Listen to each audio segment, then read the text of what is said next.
My next guest is an undefeated mixed martial artist. He is an up and coming force in the lightweight division. 100% you're going to see him in the UFC very, very soon. He joins me yet again. He's Killcliff's FC's Richie the Savage Lewis. Richie, welcome back. Pleasure to see you. Surprise, surprise, the Savage is back. Dude, you've been a busy guy since the last time you were on. You had that the Fury Pro grappling, the LFA fight. I'm watching Tough. I see you in the background. I see you in pictures and shit. We got a lot to talk about. Yeah, man, I know how to maneuver my way around, to say the least. So I wanted to first talk. I was hoping we can talk a little bit about this because I'm sure you can fill me in on some gaps. The Fury grappling, a lot of shit went down there. What's up with that? Like, can you give me the backstory between like you and Eddy? Like, what's the issue there? To make a long story short, I was developing my career for a while. I wasn't the best fighter when I started out, but obviously I was an amazing athlete, and I had to kind of work my way up. So after 2 years, I was about ready to fight anyone and ready to test myself. So we started hitting up other promotions because it was hard for me to get fights, obviously coming with my accolades. So we sent the list to CFFC. We'll fight the champ, we'll fight Richie, we'll fight Eddy Torres, to no avail. No one really wanted to fight. So then I went around talking a little bit of shit, trying to stir up the pot, trying to get the fights. And rather than sign a contract with me, he decided to pull up on me after I cut some weight to go compete in this event. I was in his home city, outmanned, outnumbered. And we just had a small altercation. I ended up flipping it on its head and getting hundreds of millions of views on YouTube Shorts, Instagrams, and stuff like that. Ended up in the clear, ended up really good for me. Smashed a fucking black belt from their area who actually just submitted Bill Algeo in about 5 seconds. Looked out in the crowd, talked shit, and then he decided to get knee surgery and not fight me. I was in talks to fight for CFFC. They're good people over there, but the contract just didn't work out in the way that I needed it to, and in the time frame with the opportunities that I currently have going on. So, yeah, long story short, we ended up not fighting, and still a fight that could possibly happen if he makes it further down the road and if he recovers well. And I wish him the best on his road to recovery, and that's still a fight that I'm open for if he can make it to the next level. I was hoping, I'm going to CFFC 120 next week, and I was hoping you were going to headline that. I looked at that when I knew CFFC 120 was going to be a thing in AC. I was like, that's got to be Richie's card right there. That was the plan. That Yeah. was the plan, and we were very, very, very close to making it happen. But got to break out the checkbook and a couple of things that come along with that to sign an athlete like me, especially right now with the momentum behind my name. And Titan had just given me a really big deal. I don't know if you know this, but I have a couple companies. We just did our first round of fundraising first round of venture fundraising for one of our tech companies, and we're a title sponsor for this next fight at Titan. Part of the contract, viewership, a lot of intricate business details. That I really won't get into too much, but it was much more than money with Titan in terms of viewership. And we're launching our Kickstarter, so we're actually launching it the same day of my fight. So with that, it's a lot more money than the fight money that I make on the regional scene. So it just made a lot more sense. I also would say that Lex McMahon has had my back since day one. He got me to be a professional fighter. He helped me get right past the amateur scene without having any fights. So I started my career with him, and I always said that I was going to end my regional scene career with him. So to have that belt around my waist would mean a lot to me. I wanted to get a couple after I win this Titan belt. Maybe I'll grab another belt somewhere else, but Contender Series looks pretty close in September. So, Well, since we're talking about the UFC, I've been watching The Ultimate Fighter. I've been kind of keeping up with the news on that. And I know that you had some, like, you were involved in that behind the scenes a little bit. Can you talk a little bit about what was up with you and, like, The Ultimate Fighter for people who might be wondering? yeah, a lot of people have been asking me, and I am on the show a little bit. And I think it's just it was multi-pronged, right? So first things first, Conor needs a training partner, obviously to get ready, and I'm kind of the perfect fit for that. I'm trusted. I'm with Audiatar, Paradigm. He's partners in the company, so it kind of was in-house. It was time to put me in that position now we kind of been holding me back, like I was saying. But now I'm at the level competitively in MMA that I need to be to match my entertainment value. So it was time to start introducing me to that. They actually asked me to be on the show a couple times, but I just didn't think it was the right fit for my imaging. I Mhm. think we kind of sorted out a better route that you're going to see here soon with the Titan belt, and then after that, you're going to see what's going to come next, and it's going to be pretty epic. Okay, So this might be a weird question, but I'll go ahead and ask it anyway. So, understand from a business standpoint, you had contacts and you were able to get rounds in with him and help him get ready. But is that weird because Mike's at your gym?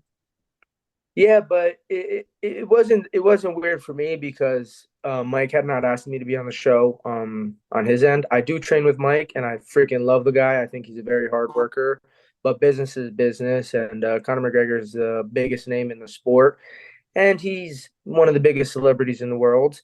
Also, I'm signed with his management company, and he did pay me pretty nicely, and he took care of me, and he really put me on my feet when I'm in a position that needed it. So I'm loyal to those who are loyal to me, and I serve those who serve me. And he's up here and he's reaching his hand below to lift me up. And what I'm gonna do is have those people's backs. I'm a gun for hire. I'm not gonna go in there and oh, Mike's doing this, Mike's doing that. I have respect for the game, and fair game is fair game, and it is what it is. But yeah, I'm gonna help Conor in the ways that I can, and I'm also gonna selfishly help myself. And that's exactly what I was going to ask you. So when I think of like a sparring arrangement between you and him, I look at your background. I know what you can do. I know you can do everything. I know you're a mixed martial artist, but obviously your wrestling pedigree is the first thing I think about. And Michael Chandler is an excellent wrestler. He's an amazing wrestler. So I can understand like from that element how he would benefit. What did you get out of it though? Like just being able to like get rounds in with him. He's one of the best strikers in MMA. Can you talk me through like how you were able to extract wisdom from that? So I will tell you what, the plan was for me to go out there and help Conor with training, which I did. I spar with him all the time, but it ended up being the biggest blessing in disguise for me because Conor actually helped me more than I can ever help him. I sparred him, I trained him, but just having his team around, seeing how he operates, having access to that like level of operation showed me so much. And then every day I was able to get privates with Roddy. I was training with Kavanaugh, sparring with Conor, training with Phil Shutliff.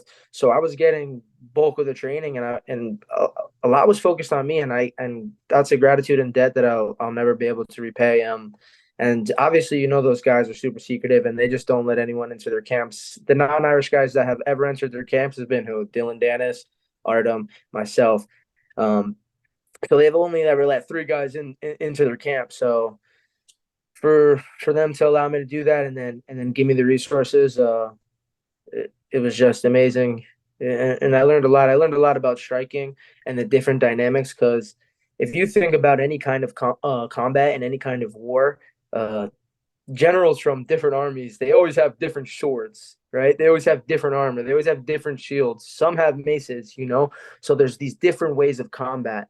And the way of combat that they have is very fast twitch, very counter striking, very rotational. And I was able to extract a lot there, just like I was able to extract a lot from Coach Henry Hooft, right? He has that Dutch kick style, kickboxing style. When you see like Tyrone Spong, Kamaru Usman, Sean Soriano, these top level strikers, right? That's mainly what I train. And then when I was able to learn from them the difference in the spacing and the difference in the rotation and the difference in the setting the traps, and get both of those worlds, it's skyrocketed my level a whole lot. After your experience in Las Vegas and just kind of being on the set for the amount of time that you shortly thereafter had a fight with LFA against a really tough guy that took you 15 minutes. I wasn't surprised that you won the fight. That didn't surprise me. I was surprised he lasted 15 minutes. Can you talk to me about what your experience was like at LFA earlier this year? Yeah, so we were trying to line up fights, and then I'm actually at the UFC PI where Brandon Allen headlined the card, and I see Mark Beery, and I'm like, "Yo, Mark, get me a fight. I need a fight."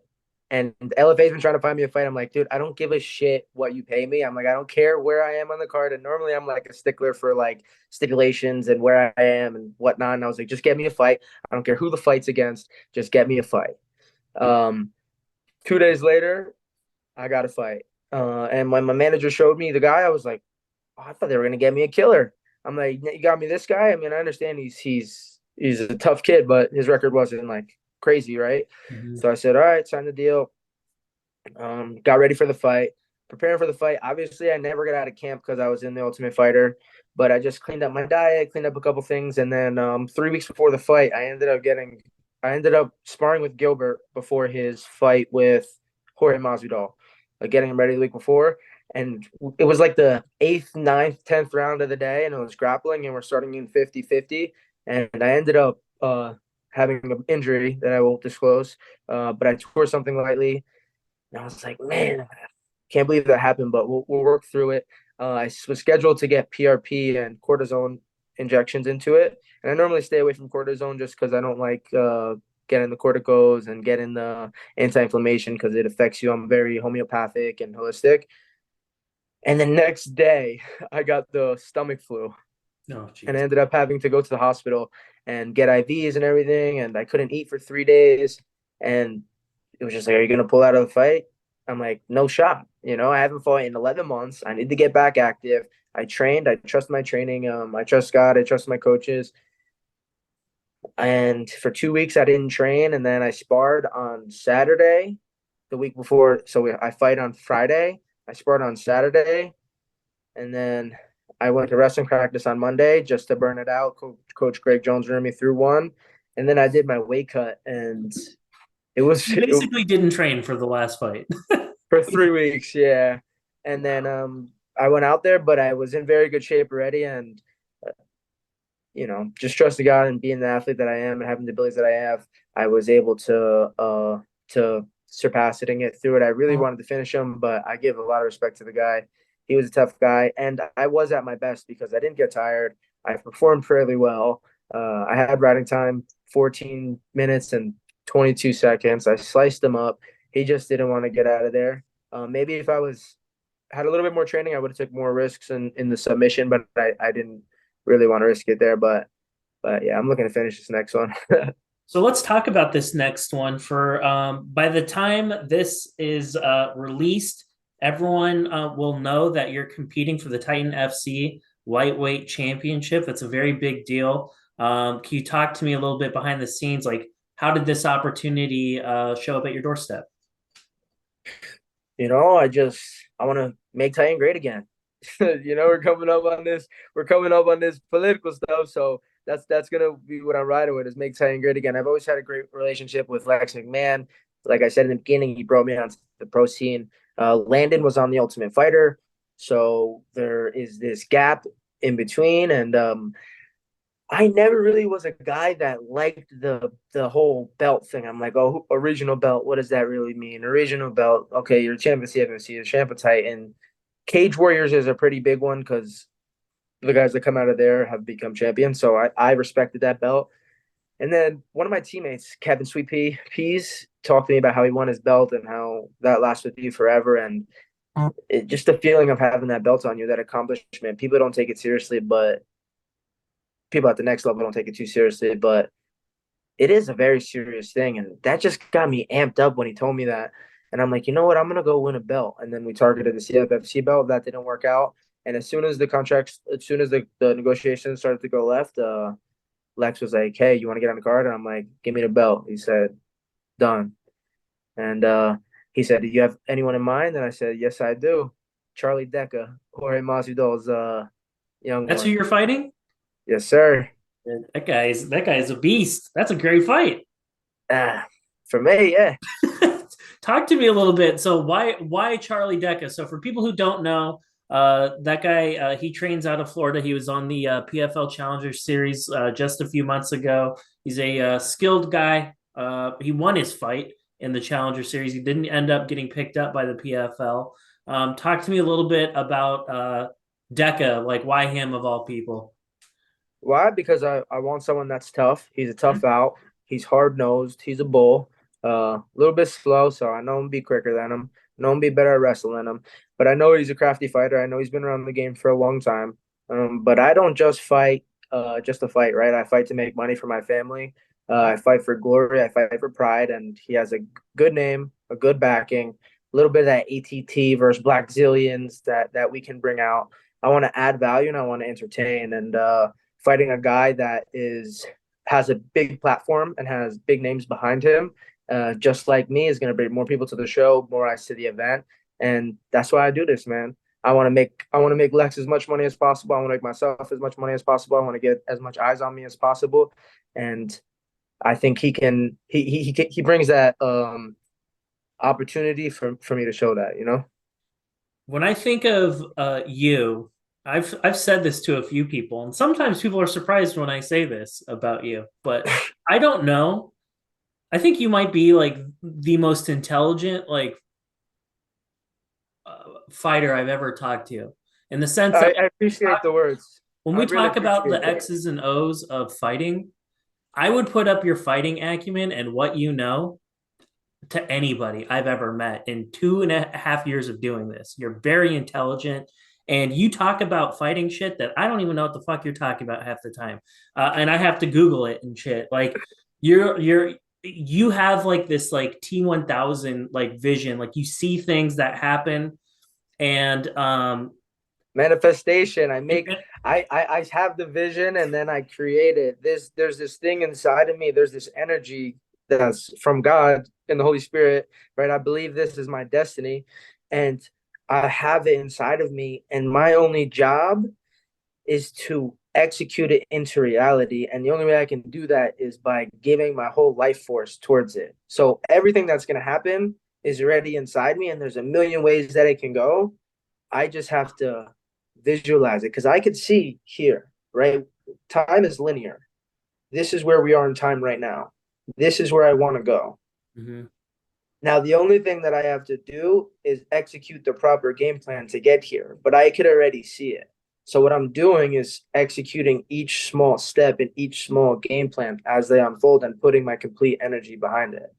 Your fighting IQ is something else. I've said that to a few people. I'm like, yo, if you ever get a chance to talk to that guy about fighting, just do, and just have him break down one of his fights. He's gonna say shit, and he'll tell you what he sees, and then go and watch the fight again. So I watched our interview that we did, and then I went back and like watched some of the fights again, and I saw it completely different based off of what you told me. The Ernesto fight, I watched that again because we talked about that fight. Then I went back and watched the fight. I'm like, oh yeah, I never noticed that. There are all these little things that you mentioned about the Ernesto fight, and then it looks like a totally different fight the next time I watch it.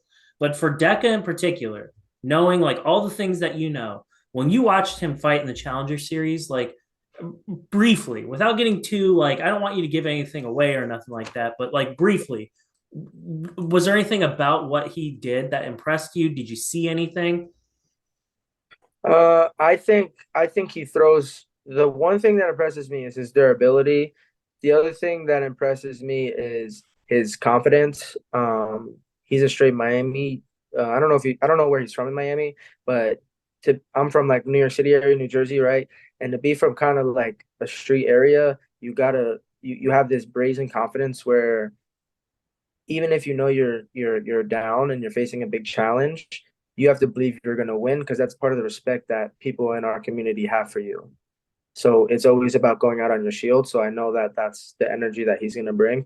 In terms of a technical standpoint, I think I beat him in 99% of those areas. But he has these.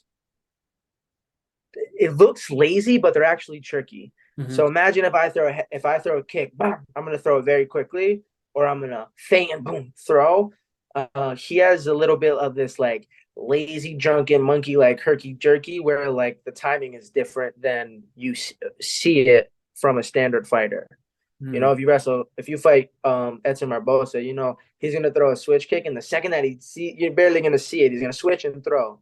With Charlie, he's gonna switch and like not even know if he's gonna throw, and then he might just jump up and jab you just because he sees it. So, uh, getting the timing down in the fight is going to be very important if it even stays on his feet, right? Did you have any concerns at all about him accepting this? Ever into No, your mind, like, I don't know if he's going to take it, or did you just know, like, this guy's a dog? As soon as I offer, he'll say yes. no, because I've trained with Charlie before. When I first started MMA, when I moved down here about 2.5 years ago, I Hmm. trained with him once. I've been American Top Team, and just knowing his personality, I know that's a fight that he wants. I know that he's trying to get to the next level. Uh, and honestly, it's a perfect stepping stone for myself. So it just makes sense. It makes sense all around, and we got to fight guys that think they can beat me, right? Like they can't fucking beat me, Hmm. but we have to fight guys that think they have a chance at beating me.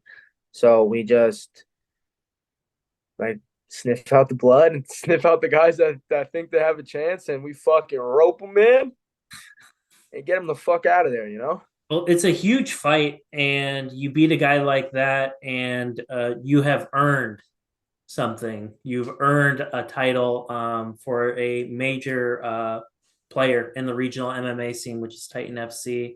And I know you can't really think about it too much because it might like mess with your mind a little bit, but like winning a title, like knowing you're going to be associated with it forever, like that's got to be, I don't know, that's pretty cool, man.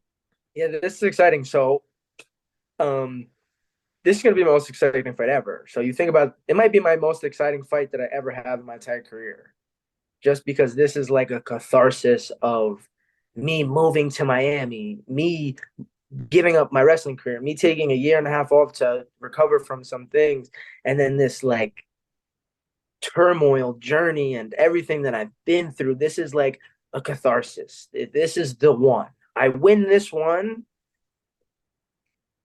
everything else unfolds.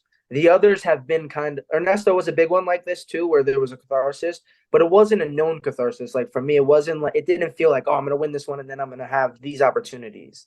You know, this one is it just feels like special. It just feels like the right thing. I've never felt inside of the present moment and inside of my body like I know I'm gonna go out there and I'm gonna have this flow state and I'm getting my mind into it and I've never been more prepared mentally. And we're getting the physical side to match that right now. You know, I'm in my third week of camp. I'm firing. I mean, yesterday I'm sparring Robbie Lawler 2 rounds, Vincente Luque, Sweet Pea. I'm sparring the best guys. Teal, the one championship. You know, I'm sparring the best Alex Pellegrin, who's fighting in PFL tomorrow. I'm training with the best guys every day, and we're doing rounds. We're doing rounds, and the coaches are on my ass. You know, that's the one thing that I will say that I also come to realize now. I've always realized it, but I feel much different about it now. Is I'm much more empathetic and I'm much more emotionally intelligent. Where I used to be very emotionally guarded. Um, I make good relationships and like I benefit people. People benefit me. I add value. They add value to me. But I've built a real community around me where my coaches I believe I'm the hardest worker everywhere I go, right? There may be one, two, three guys who are on like that same wave, but I believe I'm always the hardest worker. And I have these coaches who push me, but they push me in the right way. You know, if I'm dead on the floor dying after 5 rounds, Nick Lentz is circling around, not telling me to go, not yelling at me, not saying nothing, just waiting for giving me the opportunity to conquer my moment and say, "Hey, coach, will you do this round with me?" And anyone from American Top Team or from Killcliff or Black Zillions know Nick Lentz is the hardest out in the entire gym, even when he's a coach. You know, he's the hardest round in the gym. He's one of the toughest guys I've ever met. And Sean Soriano's like, I do this for your own good. I do this so we push you because we know where you're gonna be. And you know, Henry's the more relaxed guy, and obviously I got Jerry who carries me through everything. I show up to my lifting practices with my coach Ahmed, and how do you feel today? I feel ready to go. We're there for 2.5 hours. I don't feel ready to go. He changes the workout, and everything is very, very curtailed and very personalized and very around me, but not in like a self-imposing way and in such a creative way. You understand what I'm saying? Like such a way where it's not just me flourishing, right? They're building this thing and I'm flourishing, but it's everyone. It's the team and it's and it's really felt, and it's something that I've never felt before, and something that I feel like really helped me find out who I am, because when you're able to trust those around you, you're really able to trust yourself, because you could be more vulnerable, and you could be more playful. Like if I lose a round in practice, I'm not being judged. I have to work. I have to get better. So it just creates this environment where I don't feel like I can lose it. I can just be myself, and I can have a full expression of myself. There's just so many things that you just said to unpack. And like one of the things that you talk about is number one, the odyssey of this, like all the work that you've had to put in just to even get to this point, the thousands and thousands and thousands of hours you've spent training your body, training your mind, trying to get ready for these like big moments in your career. And then also the support structure behind you, the people that are doing that work with you day in and day out, trying to mold you into like this perfect fighter. That's just a lot, and that's one of the things about MMA. That was like my first lesson in covering MMA, was the fact that like you wouldn't know it, but it's actually a team sport behind the scenes. One man enters the cage, but there's a team of people that work with you to get you ready. And that just clicked for me. I started Taekwondo when I was 5 years old. And I know I'm 28 years old. So I've been in combat sports for 23 years. I know that it's an individual sport, but all the people that I've met along the way and done for me, and I took it very selfishly for a very long time. And then this year, something just clicked inside me that I realized how much the people around me do. And I've always been grateful, and I've always shared and everything and all my success, but it just feels so much different because it feels so much more true. What I'm doing, you know what I mean? And the feeling that I have with the people around me. If there is I always try to ask a question that I would want to know the answer to if I was an amateur fighter. So I always like pretend like, I'm in your case, a 17, 18-year-old kid from New Jersey who knows about you. It's like, yeah, I know that dude. Like that guy's that guy is like a beast. I know exactly who that guy is. I'm trying to do that. Of like when you think to like your journey thus far and all the shit that you've learned, are there like just a couple like general pointers you give to anybody, any kid out there that's like looking to get into MMA and maybe get to your level one day? Like, what are some of the biggest things that you've learned that you would tell somebody like that? My biggest thing that I would tell someone is there's two things that are extremely important. Number one is to find your vocation. So to find your mission, to find the reason why you're doing what you're doing. For me, obviously it's God. I'm religious and spiritual. So my vocation is to share the word of God. Ultimately, obviously, I want to make money for my family, sharing the glory, showing the resources. But at the end of the day, I want to change people's lives. I want to open up a school when I'm done fighting, that kind of like they do in Russia. But I wanted to have, spirituality, mathematics, science. But everyone there has to train combat sports, and then you can specialize in whichever vertical that you want. So that's my ultimate vocation, and that's how I'm gonna share my knowledge, right? So that's my real mission of why I do it. And the second thing that I would say that you have to get is your vision of who you are and who you want to become. So you have to look at where you are, and you have to be able to have deep introspection and deep self-reflection about yourself, and be real. If you're 16 years old and you fucking suck, you have to say, hey, I'm 16, I fucking suck. How am I gonna get to where I want to go? There's nothing that's unrealistic. So, but you have to be realistic with the work that you're gonna put in to get there. You could be a star athlete and be like, hey, this is what I want to do. But you have to have where you want to go. And then you have to understand where you are. And then you cannot let anyone, I don't care who they are, you cannot let anyone or anything get in the way of becoming who you want to become. So every single distraction, if your mom says, hey, I want you to go to this college, hey, why didn't you go to class? Mom, I didn't go to this class because I'm doing push-ups, right? That's what I used to do. I'm training. I'm skipping class and training because this is where I want to become. You don't think that was hard for me growing up? I had to do certain things growing up to get certain things that I wanted. Like I grew up in the streets a little bit, man, and to pay for my training or to do things, I had to do things that weren't really right, but I did them, and I made sacrifices, and I went to junior college. I didn't want to. I wanted to be a fighter right away. My mom wanted me to go to college, and she convinced me to go to college. And I listened to her because I said, you know what, this can fit into my plan of becoming who I want to become. And I obviously went to Rutgers, and they put a big media push behind me, and so did Flow Wrestling. And then that's kind of how I got my name, became a U23 World Champion. You know, it all worked out. But if I didn't want to do it, I wouldn't have done it. And you can't let anyone, not even your mother, not even your father, not even your brother, not even your best friend, curtail you away from that. And you have to be willing to pay the price. So there's a hefty price to beat me, but there's a hefty price to get to this level. And I gave up my family, I gave up my friends, I gave up schooling, I gave up my entire life. And it hits me so differently when I hear Conor McGregor talk about becoming obsessed with the game like Picasso and losing his mind and being willing to lose his mind in order to achieve what he wants to achieve, and see his mother in a huge house, see his wife have 10 cars. And to get to that level, you have to be willing to do that. And